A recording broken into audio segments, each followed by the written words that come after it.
Vad är det som gör att vi mår bra?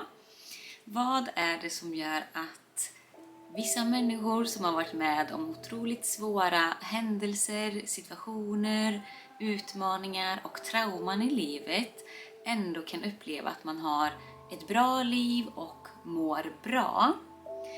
Och det kan ju vara så att en grupp människor har varit med om samma situation men att man upplever det på helt olika sätt.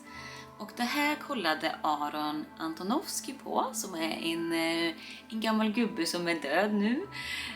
Men han kollade på vad det är som gör att vissa faktiskt kan hantera situationer bättre och må bättre även om man varit med om samma slags trauma eller situation.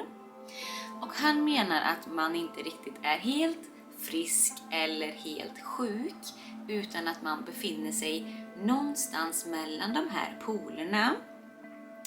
Och det som avgör var man befinner sig är känslan av sammanhang, alltså KASAM, eller KASAM som vissa säger.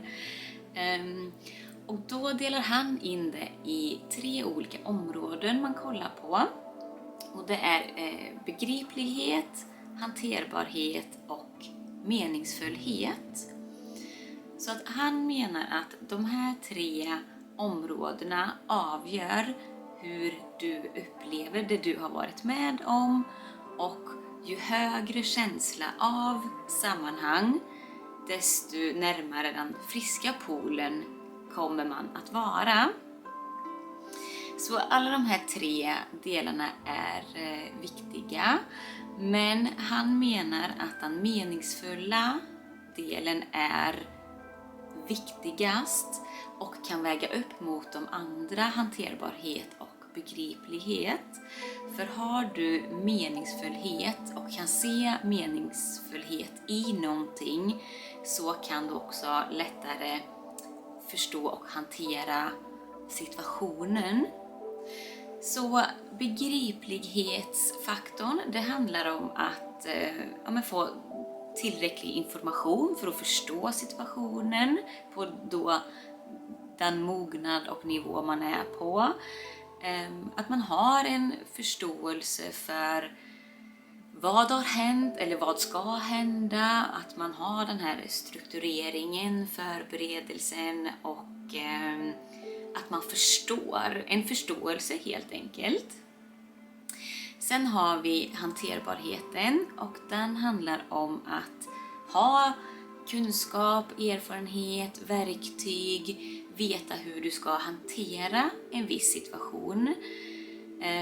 Och det kan till exempel vara, du behöver inte vara att du ska ta hand om dig själv, men också veta att händer detta så kan jag ta hjälp av den här personen, eller då gör jag så här, och på sådana sätt. Och meningsfullheten handlar om att känna en mening och förstå en mening i det som har hänt eller ska hända. Och då är det mycket lättare att ta till sig situationen. Så till exempel har man varit med om ett trauma, då är det först viktigt att förstå situationen. Vad är det som har hänt? Hur kom det att det här hände? Och vad gjorde jag och vad gjorde den personen? Eller vad hände? Ja. Hur hamnade jag här och vad hände? Mer konkret. Sen hanterbarhet. Vad gör du åt detta nu? Detta har hänt. Behöver du ta hjälp av någon? Vad behöver du göra i situationen för att kunna hantera det som har hänt? Och meningsfullheten kan ju då vara att man kollar tillbaka på situationen eller händelsen och ser att okej, men jag tar med mig det här och det här, jag har lärt mig av det här, det var inte bra gjort, men jag har fått med mig någonting av det, så jag har växt och det har lärt mig någonting. Har man de 3 komponenterna då, så menar Antonovsky att då är det lättare att liksom gå vidare och se att det här har hänt och det här var meningen och nu går man vidare och då kan känna en mer frisk faktor i sitt liv. Och samma är det ju till exempel om på jobbet eller i skolan. Du behöver ha en struktur, veta vad som förväntas av dig. Vad ska du göra? När ska du göra det? Hur ser liksom strukturen och allt ut? Sen behöver du också ha erfarenhet, kunskap. Det behöver vara på en sån nivå att du kan behärska uppgifterna du ska göra till exempel. Du behöver ha tillräckligt med kanske tid eller pengar eller erfarenhet eller verktyg eller vad det nu kan vara.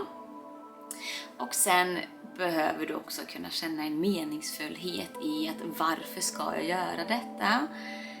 Och känna ett engagemang och vilja till att faktiskt göra det.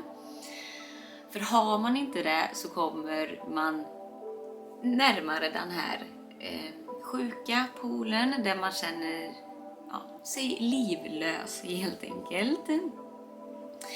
Så att det är viktigt för alla personer i alla situationer att ha den här känslan av sammanhang, en förståelse, en hanterbarhet men också en meningsfullhet. Och det är ju det man försöker lära barn också, att förklara för dem, att ge dem förklaring till hur de ska göra men också varför man ska göra det. Och det är samma där, att man har sett att barn mår också som bäst när de får alla de delarna. Det kan man ju också bara komma till sig själv. Okej, men varför ska jag städa? Jo, men jag behöver städa för att jag vill känna att det är fint och ordning och reda och jag ska hitta mina grejer. Då är det ju lättare att göra det än om man ska städa hos någon annan kanske. För att då känner man, men det ska jag ändå inte vara. Men hemma hos mig själv kanske jag ändå har större motivation till att städa för att man känner en mening i det. Eller till exempel någon som kanske inte tycker om engelska i skolan. Och så ska man sitta där och rabbla glosor. Det kanske inte känns så meningsfullt.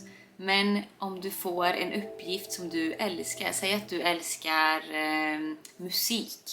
Och så får du, du ska översätta din favoritlåt på engelska. Då är det ju större chans att du tycker att den engelska lektionen är rolig när du också får någon meningsfullhet i det, att du får ut någonting av det. Så det är viktigt att göra de här 3 komponenterna både som vuxen och som barn för att det ska bli begripligt och en hög känsla av sammanhang helt enkelt. Så vad tänker du om KASAM och de 3 komponenterna?